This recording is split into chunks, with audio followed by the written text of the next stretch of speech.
প্রিয় দর্শক, আজকে আমরা এমন একটি সাপের কথা জানব যে কিনা হযরত মূসা আলাইহিসসালামের যুগে জন্মগ্রহণ করেছিল এবং প্রায় 2000 বছর হায়াত পেয়ে বিশ্বনবী হযরত মুহাম্মদ সাল্লাল্লাহু আলাইহি ওয়াসাল্লামের যুগে এসে সে মৃত্যুবরণ করে। অনেক যুগ আগের কথা, মিশরের প্রাচীন ভূমিতে নবী মূসা আলাইহিসসালাম মহান আল্লাহ রব্বুল আলামিনের বাণী পৌঁছে দিচ্ছিলেন তার কওমের মাঝে। সেখানকার জঙ্গলের ছোট্ট একটি টিলার পাশেই বসবাস করত এক অদ্ভুত ধরনের সাপ। সাপটি দেখতে অন্যান্য সাধারণ সাপের মতোই ছিল, কিন্তু তার ভিতরে অদ্ভুত এক চেতনা কাজ করত। লোককথায় প্রচলিত ছিল তার একটি ভুলের কারণে মহান আল্লাহ রব্বুল আলামিন তাকে সাপের রূপে রূপান্তর করে দেয়। নিয়ে নেওয়া হয় তার থেকে মানুষের সুশ্রী রূপ, কিন্তু মানুষের মতো কথা বলার শক্তি তার ভিতরে অবশিষ্ট রয়ে যায়। তার নাম ছিল হারেসা। সে প্রায়শ্চিত্ত করতে পারেনি, তাই মহান আল্লাহ রব্বুল আলামিনের কাছে ক্ষমা প্রার্থনার জন্য সে সুযোগ খুঁজতে থাকত। একদিন সেই হারেসা সাপ পাহাড়ের উপরে নিঃসঙ্গ সন্ধ্যায় বসেছিল। হঠাৎ করে সে আকাশ থেকে একটি উজ্জ্বল আলো দেখতে পায়। প্রথমত হারেসা মনে করলো সেই আলোটি হয়তো বজ্রপাত থেকে সৃষ্টি হয়েছে, কিন্তু পরক্ষণে সে খেয়াল করলো আলোটি নিমিষে মিলিয়ে যাচ্ছে না। যা বজ্রে সাধারণত হয়ে থাকে তা কিছুক্ষণের জন্য স্থায়ী হতে লাগলো। তখন সে ভালোভাবে লক্ষ্য করলো এবং দেখতে পেল পাহাড়ের উপরে হযরত মূসা আলাইহিসসালাম মহান আল্লাহ রব্বুল আলামিনের সাথে কথোপকথন করছেন। হারেসা সাপটি একটু দূরেই অবস্থান করছিল, কিন্তু তা সত্ত্বেও মহান আল্লাহ রব্বুল আলামিনের বাণী অনেকটাই স্পষ্টভাবে সে শুনছিল।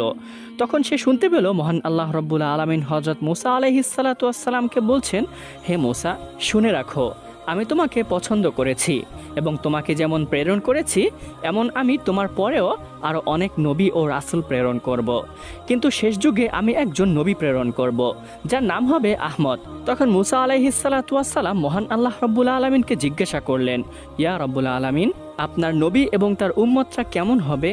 তখন মহান আল্লাহ রব্বুল আলামিন বললেন, সে হবে দয়া ও করুণার উৎস। সে কেবল মানুষের জন্য নয়, বরঞ্চ জিনজাতি এবং সমস্ত সৃষ্টিগুলোর জন্য সে হবে রহমত স্বরূপ। তার উম্মত আমল কম করবে, কিন্তু আমলের অপেক্ষায় তারা সওয়াব বেশি প্রাপ্তি হবে।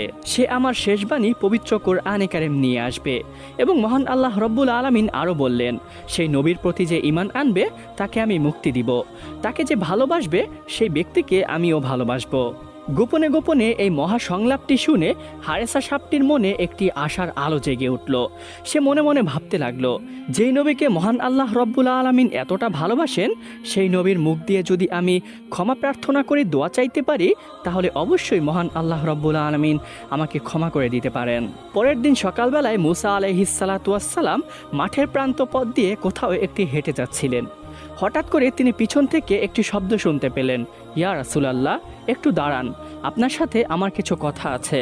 আওয়াজটি শোনা মাত্রই মূসা আলাইহিসসালাম দাঁড়িয়ে গেলেন এবং পিছন ফিরে তিনি তাকালেন। তিনি উপরে উপরে তাকাচ্ছিলেন, যার কারণে তিনি কাউকে দেখতে পেলেন না। আওয়াজের উৎস খুঁজে না পেয়ে নবী মূসা আলাইহিসসালাম পুনরায় হাঁটা শুরু করলেন। পিছন থেকে আবারও ডাক আসলো, ইয়া রাসূলুল্লাহ, হে মূসা আলাইহিসসালাম, আমি হারেসা বলছি, আমি একটি সাপ, আপনি পিছন ফিরে দয়া করে নিচের দিকে তাকান। অতঃপর মূসা আলাইহিসসালাম আবারও দাঁড়িয়ে গেলেন এবং পিছন দিকে ফিরে তিনি নিচের দিকে তাকালেন। তখন তিনি দেখতে পেলেন একটি সাপ তাকে ডাকছে। তখন সেই হারেসা সাপটি মৃদু আওয়াজে কম্পিত কণ্ঠে বলতে লাগলো, ইয়া রাসূলুল্লাহ, হে আল্লাহর নবী, আমি আপনার কাছে একটি অনুরোধ নিয়ে এসেছি। আমি শুনেছি শেষ যুগে একজন নবী আসবেন, তার নাম হবে আহমদ এবং সে দুনিয়ার শেষ নবী হবেন। হে মূসা, আল্লাহর নবী, আমি তার সান্নিধ্য অর্জন করতে চাই। আপনি দয়া করে মহান আল্লাহ রব্বুল আলামিনের কাছে আমার হায়াত দীর্ঘ করার জন্য একটু দোয়া করুন। আমি যেন সেই নবীর যুগ পর্যন্ত বেঁচে থাকি এবং তার সান্নিধ্য অর্জন করতে পারি। তখন মূসা আলাইহিসসালাম সাপটির কাকতি শুনে মহান আল্লাহ রব্বুল আলামিনের কাছে প্রার্থনা করলেন এবং দোয়াটি কবুল করিয়ে নিলেন এবং সাপটিকে বললেন, হে হারেসা, তুমি অমুক জঙ্গলে যাও এবং সেই নবীর যুগ পর্যন্ত তুমি সেখানে অবস্থান করবে। তুমি আজকে রাতে ঘুমিয়ে পড়বে। আল্লাহর রহমতে তুমি তার যুগ পর্যন্ত বেঁচে থাকবে এবং ঘুমন্ত অবস্থাতেই থাকবে। মনে রাখবে, যেই যুগে তোমার ঘুম ভাঙবে সেই যুগই হবে শেষ নবী, অর্থাৎ নবী আহমদের যুগ। তখন সেই হারেসা সাপটি মূসা নবীর কথা মতোই সেই জঙ্গলে গিয়ে গুহার ভিতরে একটি গর্তের মাঝে ঘুমিয়ে পড়ে। বছরের পর বছর কেটে যায়, যুগ বদলায়, রাজা বদলায়, কওমের চিন্তাধারা এবং তাদের রীতিনীতি বদলায়। কেটে যায় বছরের পর বছর। মুসা আলাইহিসসালামের যুগ চলে যায়, তারপরে অনেক নবী আসেন এবং তারাও চলে যান। অবশেষে পৃথিবী চলে যায় এক নতুন মোড়ে। যুগ আবৃত করে নেয় এক সোনালী চাদরকে। এক মহান রজনীতে জন্ম নেন বিশ্বনবী হজরত মুহাম্মদ সাল্লাল্লাহু আলাইহি ওয়াসাল্লাম। এরপরে বিশ্বনবী ধীরে ধীরে বড় হতে থাকেন। তার শৈশব কৈশোরকাল পেরিয়ে, তার যুবক বয়স পেরিয়ে তিনি নবুয়ত পান। ঠিক সেই সময় জঙ্গলের গভীরে থাকা সেই টিলার মধ্যে হারেসা নামক সেই ঘুমন্ত সাপটির ঘুম ভেঙে যায়। মনে হচ্ছিল কেউ যেন তাকে ডেকে তুলেছে। তার হৃদয় ভরে যায়, অন্তরে জেগে ওঠে এক অদ্ভুত অনুভূতি। তার প্রিয় নবী মুহাম্মদ সাল্লাল্লাহু আলাইহি ওয়াসাল্লাম দুনিয়াতে চলে এসেছে, কিন্তু সে জানে না প্রাণপ্রিয় সে রাসূল কোথায় থাকেন। শুধু এতটুকুই জানেন তিনি জন্ম নিবেন মক্কা নগরীতে। কিন্তু হারেসা সাপটি আর দেরি করল না, শুরু করলো দীর্ঘ এক যাত্রা। মরুভূমির উত্তপ্ত বালু পেরিয়ে পাহাড়ের ঢাল বেয়ে সে চলতে লাগলো। এভাবেই অবিরমত চলতে চলতে প্রায় 6 মাস পাড়ি দেওয়ার পরে তার কাঙ্ক্ষিত সেই আরবের মক্কা শহরে পৌঁছে যায়। ক্লান্ত, ক্ষীণ, হিমশীতল দেহ নিয়ে সে এক রাতে ঢুকে পড়ে মক্কার অলিগলিতে। সে শুধু জানতো নবীজি এখানে কোথাও রয়েছে, কিন্তু কোন স্থানে রয়েছে, কোন ঘরে রয়েছে তা হারেসা সাপটি জানতো না। ঘোর লাগা চাঁদের আলোয় সে খুঁজতে খুঁজতে পৌঁছে যায় আবু জাহেলের বাড়ির সামনে। অনাহারে সফর করতে করতে সাপটি অনেক ক্লান্ত হয়ে পড়ে, তাই আবু জাহেলের বাড়ির সামনে যখন পৌঁছায় সে আর চলতে পারে না। তখন সে বিশ্রামের সিদ্ধান্ত নেয় এবং সেখানেই ঘুমিয়ে পড়ে। পরের দিন সকালবেলা যখন আবু জাহেল ঘর থেকে বের হয়, তখন সে দেখতে পায় তার ঘরের সামনে একটি সাপ ঘুমিয়ে আছে। সে সাপটিকে দেখে প্রচণ্ড রেগে যায়। আবু জাহেল সাপটিকে আক্রমণাত্মক মনে করে সাপটিকে একটি লাঠি হাতে নিয়ে মারতে যায়। কিন্তু হঠাৎ করে ঘটে এক অদ্ভুত ঘটনা। হঠাৎ সাপটি কথা বলতে শুরু করে এবং বলতে থাকে, হে আল্লাহর বান্দা, আমার গায়ে কোনো আঘাত করো না। আমি এসেছি বিশ্বনবী হজরত মুহাম্মদ সাল্লাল্লাহু আলাইহি ওয়াসাল্লামের সাথে সাক্ষাৎ করতে। আমি মুসার যুগে জন্মগ্রহণ করেছি এবং তার দোয়া নিয়ে হায়াত পেয়ে আমি আজও বেঁচে আছি। আমি তার সাথে দেখা করে আমি এখান থেকে চলে যাব। আমি তোমার কোনো ক্ষতি করতে আসিনি, দয়া করে তুমি আমার কোনো ক্ষতি করো না। সাপটি কথা বলছে দেখে আবু জাহেল আশ্চর্য হয়ে যায়, কিন্তু মোহাম্মদের নাম শুনে সে রাগান্বিত হয়ে যায় এবং তেলে বেগুনে অগ্নিশর্মা হয়ে ওঠে। চিৎকার দিয়ে তার স্ত্রীকে ডেকে বলে, ওহে মুজালিদা, কোথায় তুমি? দেখো, মোহাম্মদ আমাকে মারার জন্য একটি সাপ পাঠিয়েছে। এটি একটি জাদুকরী সাপ যে মানুষের মতো কথাও বলতে পারে। তার স্ত্রী ঘর থেকে বের হয়ে দেখলো আসলে আবু জাহেল ঠিকই বলছে, সাপটি কথা বলতে পারে এবং সে মুখে মোহাম্মদ নবীর নাম নিচ্ছে। মুজালিদা একজন সৎ নারী ছিলেন। সে ইসলামের প্রতি পৃষ্ঠপোষণ না করলেও ইসলামের প্রতি যথাযথ শ্রদ্ধা রাখতেন, কিন্তু আবু জাহেলের জন্য সে মুখ দিয়ে কখনো শ্রদ্ধা প্রকাশ করতে পারতেন না। সে সাপটিকে মারতে নিষেধ করে, কিন্তু আবু জাহেল তার কোনো কথা না শুনে ক্ষিপ্ত হয়ে ওঠে এবং ক্ষিপ্ত কণ্ঠে বলতে থাকে, ওহে জাদুকরী সাপ, তোকে নিশ্চয়ই মোহাম্মদ পাঠিয়েছে আমাকে মারার জন্য। তোকে আর আমার হাত থেকে কেউ রক্ষা করতে পারবে না। আজকে আমি তোকে মেরেই ছাড়বো। এই বলে সাপটির গায়ে আঘাত করতে থাকে। সাপটি চিৎকার করতে থাকে, কিন্তু নিষ্ঠুর আবু জাহেল তাকে আর মুক্তি দেয় না। কিন্তু সাপটি এত আঘাত সয়েও সে কোনো আক্রমণ করে না, সে ছোবল তোলে না, শুধু কাকতির স্বরে বলতে থাকে, হে আল্লাহর বান্দা, আমাকে ছেড়ে দাও, আমি তোমার কোনো ক্ষতি করব না। আমি শুধু মোহাম্মদের সাথে দেখা করে আমি চলে যাব। কিন্তু নিষ্ঠুর আবু জাহেল তার কোনো কথাই শোনে না। সাপটিকে মারতে মারতে আধমরা করে একটি খাঁচায় বন্দি করে রাখে। খাঁচায় বন্দি থাকা অবস্থায় সাপটি কান্না করতে থাকে এবং মহান আল্লাহ রব্বুল আলামিনের কাছে আর্তনাদ করতে থাকে, ইয়া রব্বুল আলামিন, আপনি আমাকে মৃত্যু দিন, আমার কোনো আফসোস নেই, কিন্তু মৃত্যুর আগে একবার হলেও আমি আপনার হাবিবের সাথে দেখা করতে চাই। রাতের বেলায় ঘরের ভিতরে প্রদীপ জ্বলছে নিবু নিবু করে। মুজালিদা কম্পিত কণ্ঠে আবু জাহেলকে বলতে লাগলো, হে আমর ইবনে হিশাম, আপনি এই সাপটিকে কি করতে চান? ও তো আপনার কোনো ক্ষতি করেনি, এত মেরেছেন তাও তো আপনাকে আক্রমণ করতে আসেনি, ওকে ছেড়ে দিলেও তো পারেন। মুজালিদার এই কথা শুনে আবু জাহেল রাগে অগ্নিশর্মা হয়ে গেল। তার গালে একটি চড় মারল এবং বলল, পাগল হয়ে গিয়েছো তুমি? ও মোহাম্মদের নাম নিয়েছে, নিশ্চয়ই মোহাম্মদ ওকে জাদু করে পাঠিয়েছে, তাই সাপ হয়েও ও কথা বলতে পারছে। ওকে আমি কখনোই ছেড়ে দিব না, আমি এর প্রতিশোধ অবশ্যই নিব। এভাবে বাকতর্ক করে তারা দুজনেই ঘুমিয়ে পড়ে। কিন্তু মুজালিদার অন্তর ছিল অনেকটাই নরম, তার মনে মায়া ছিল, সে সহ্য করতে পারল না। গভীর রাতে সে ঘর থেকে বের হয়ে গেল এবং বের হয়ে সেই সাপের কাছে গেল, সাপটিকে খাঁচা থেকে মুক্ত করার আশায়। অন্যদিকে মুজালিদা ঘর থেকে বের হওয়ার পরপরই আবু জাহেলের ঘুম ভেঙে যায়। সে তাকে পাশে দেখতে না পেয়ে সে ইতস্ত বোধ করে এবং ভাবতে থাকে নিশ্চয়ই সেই সাপটিকে ও ছাড়াতে গিয়েছে। তাই আবু জাহেল দেরি না করে ঘর থেকে বের হয়ে যায়। মুজালিদা যখনই সেই সাপের কাছে যাবেন তাকে মুক্ত করার জন্য, তখনই সে দেখতে পেল আবু জাহেল ঘর থেকে বের হচ্ছে। মুজালিদা আবু জাহেলকে দেখে ভয় পেয়ে যায়, সে থ মেরে দাঁড়িয়ে থাকে। আবু জাহেল এসে তাকে জিজ্ঞাসা করে, হে মুজালিদা, তুমি এখানে কেন এসেছো? তখন মুজালিদা কম্পিত কণ্ঠে বলতে থাকে, হে আমর ইবনে হিশাম, আমি ঘর থেকে এই সাপটির স্থানান্তর হওয়ার কিছু আওয়াজ শুনতে পাই। আমি ভেবেছি মোহাম্মদ এই সাপটিকে নিয়ে যাচ্ছে, তাই এটি দেখার জন্য আমি বাইরে এসেছি। মোহাম্মদের এত সাহস কীভাবে হয় যে আপনার হাত থেকে এই সাপটিকে নিয়ে যাবে? এভাবেই আট পাঁচ বুঝিয়ে আবু জাহেলকে মুজালিদা ঘরে পাঠিয়ে দিল এবং সেও ঘরে চলে গেল। এই কথা যদি আবু জাহেলকে না বলতো তাহলে হয়তো আবু জাহেল তাকে অত্যাচার করত। এভাবেই প্রায় 3 দিন যাবৎ সাপটিকে আটকে রেখে নির্যাতন করতে থাকে সেই নিষ্ঠুর আবু জাহেল। খাবার পানি স্বস্তির নিঃশ্বাস কিছুই পাওয়া যায় না সেই হারেসা সাপটির জন্য।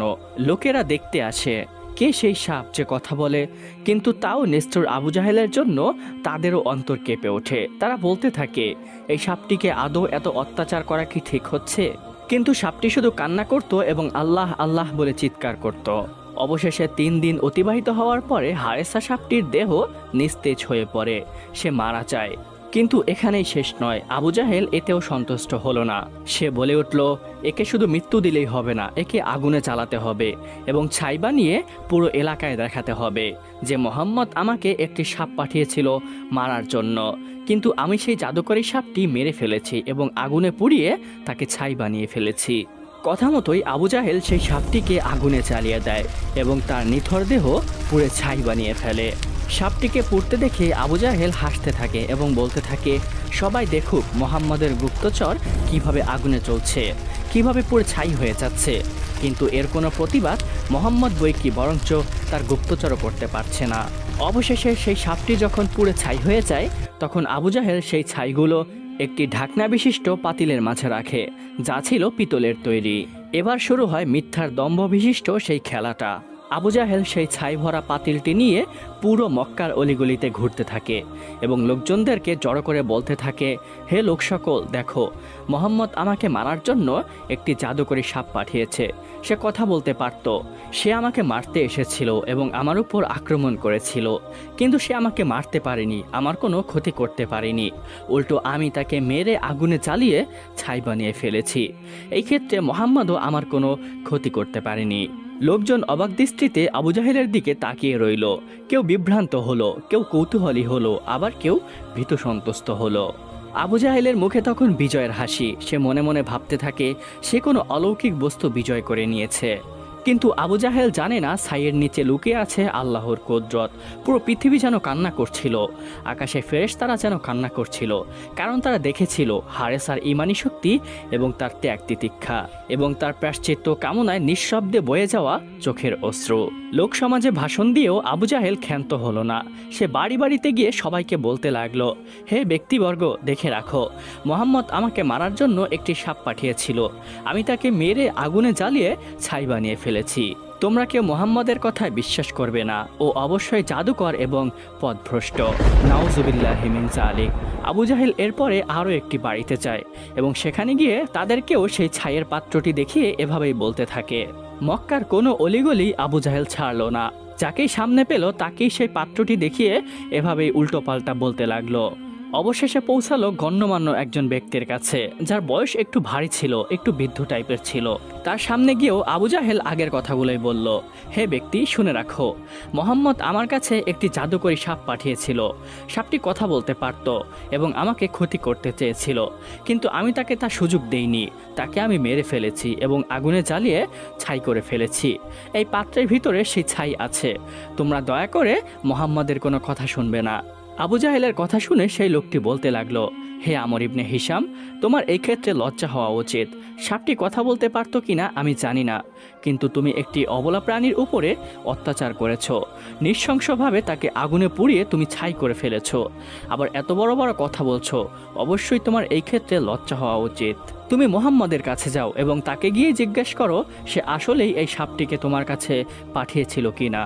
আবু জাহেল তার কথায় উত্তর দিল, আচ্ছা ঠিক আছে, কালকে সকালেই আমি মুহাম্মদের সাথে দেখা করব। এরপরে আবু জাহেল নবী করিম সাল্লাল্লাহু আলাইহি ওয়াসাল্লামের কাছে যায়। তার আশেপাশে লোকেদের ভিড়, সবাই দেখতে চাচ্ছে এই সাপটির ব্যাপারে মুহাম্মদ কি করতে চায়। মুহাম্মদ কি বাস্তবেই আবু জাহেলের কাছে এই সাপটি পাঠিয়েছিল আবু জাহেল যেমনটি বলেছিল, নাকি এর থেকে কোনো ভিন্ন কিছু ছিল। আবু জাহেল সবার সামনে দাঁড়িয়ে আছে। আবু জাহেলের সামনে দাঁড়িয়ে আছে নবী করিম সাল্লাল্লাহু আলাইহি ওয়াসাল্লাম, তার পিছনে দাঁড়িয়ে আছেন কিছু সংখ্যক সাহাবী।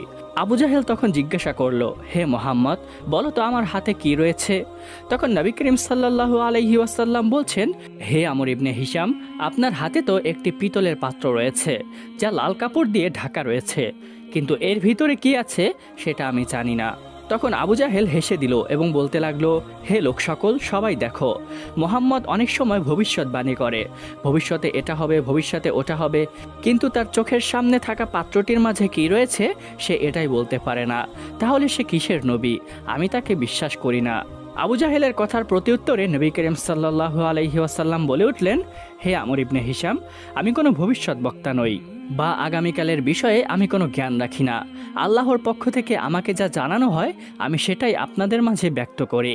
আমি তার থেকে কিছু কমাইও না, কিছু বাড়াইও না, এবং নিজের থেকে আমি কিছু বলিও না।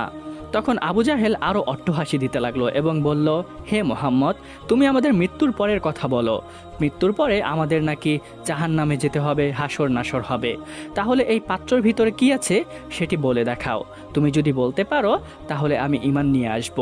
আবু জাহেলের এই কথার পরে নবী করিম সাল্লাল্লাহু আলাইহি ওয়াসাল্লাম কিছুক্ষণ মাথা নিচু করে রাখলেন। এরপরে তিনি মাথা উঁচু করলেন এবং আকাশের দিকে তাকালেন। তারপরে তিনি প্রার্থনা করতে লাগলেন এবং বলতে লাগলেন, ইয়া রাব্বুল আলামিন, আপনি যদি চান মৃত্যুকে জীবিত করতে পারেন, আপনি যদি চান জীবিতকে মৃত্যু দান করতে পারেন। আপনার হুকুম ছাড়া কিছুই সম্ভব না। গাছের একটি পাতাও আপনার অনুমতি ছাড়া নড়ে না। এই পিতলের পাত্রের ভিতরে কি আছে আমি সেটা জানি না।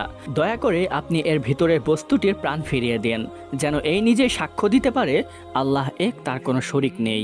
নবীজির এই প্রার্থনা করার সাথে সাথে ভিতর থেকে সাপটি কথা বলে উঠল এবং বলল, লাব্বাইক ইয়া রাসূলুল্লাহ, আল্লাহ ছাড়া কোনো মাবুদ নেই, আল্লাহু আকবার। এই কথা বলার সাথে সাথেই আবু জাহেল ভয় পেয়ে যায় এবং সেই পাত্রটি হাত থেকে ফেলে দেয়। সঙ্গে সঙ্গে তার মুখ খুলে যায় এবং সাপটি বের হয়ে আসে। তখন সাপটি নবীজিকে দেখে কান্না করে ফেলে। তার চোখের কোণে অশ্রু চিকচিক করতে থাকে এবং বলতে থাকে, ইয়া রাসূলুল্লাহ, আমি সাক্ষ্য দিচ্ছি আপনি আল্লাহ তাআলার বান্দা এবং তার রসূল। আল্লাহ এক, তার কোনো শরিক নেই।